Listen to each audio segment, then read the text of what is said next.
किसी गांव में एक गरीब व्यापारी अपने गधे के साथ रहा करता था। व्यापारी का घर बाजार से कुछ दूरी पर ही था। वह रोज गधे की पीठ पर सामान की बोरियां रखकर बाजार जाया करता था।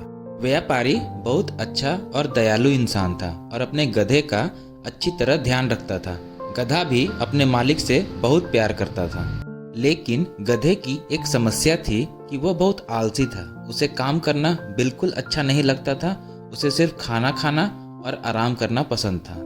एक दिन व्यापारी को पता चला कि बाजार में नमक की बहुत मांग है। उस दिन उसने सोचा कि अब वो बाजार में नमक बेचा करेंगे।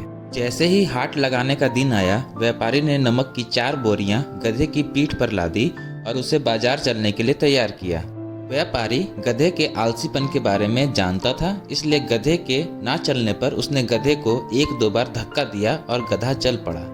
नमक की बोरियां थोड़ी भारी थीं, जिस वजह से गधे के पैर कांप रहे थे और उसे चलने में मुश्किल हो रही थी। किसी तरह गधे को धक्का देते हुए व्यापारी उसे आधे रास्ते तक ले आया। व्यापारी के घर और बाजार के बीच एक नदी पड़ती थी, जिसे पुल की मदद से पार करना पड़ता था।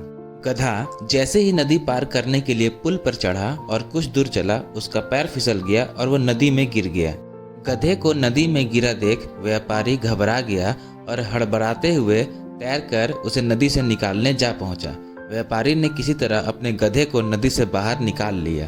जब गधा नदी से बाहर आया तो उसने देखा कि उसकी पीठ पर लदी बोरियां हल्की हो गई हैं। सारा नमक पानी में घुल गया था और व्यापारी को आधे रास्ते से ही वापस घर लौटना पड़ा।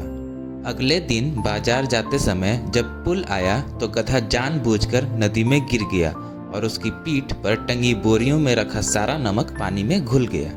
इसके कारण गरीब व्यापारी को बहुत ज़्यादा नुकसान होने लगा, लेकिन धीरे धीरे व्यापारी को गधे की यह युक्ति समझ आ गई थी।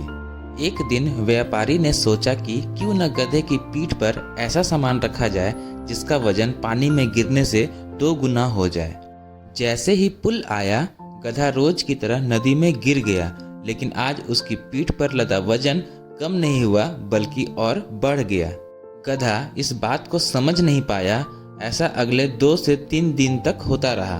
व्यापारी गधे की पीठ पर रुई से भरी बोरी बांध देता और पानी में गिरते ही उसका वजन 2 गुना हो जाता। आखिरकार गधे ने हार मान ली। गधे को अब सबक मिल चुका था। चौथे दिन जब व्यापारी और गधा बाजार के लिए निकले तो गधे ने चुपचाप पुल पार कर लिया। उस दिन के बाद से गधे ने कभी भी काम करने में आलस नहीं दिखाया और व्यापारी के सारे नुकसान की धीरे धीरे भरपाई हो गई। कहानी से सीख।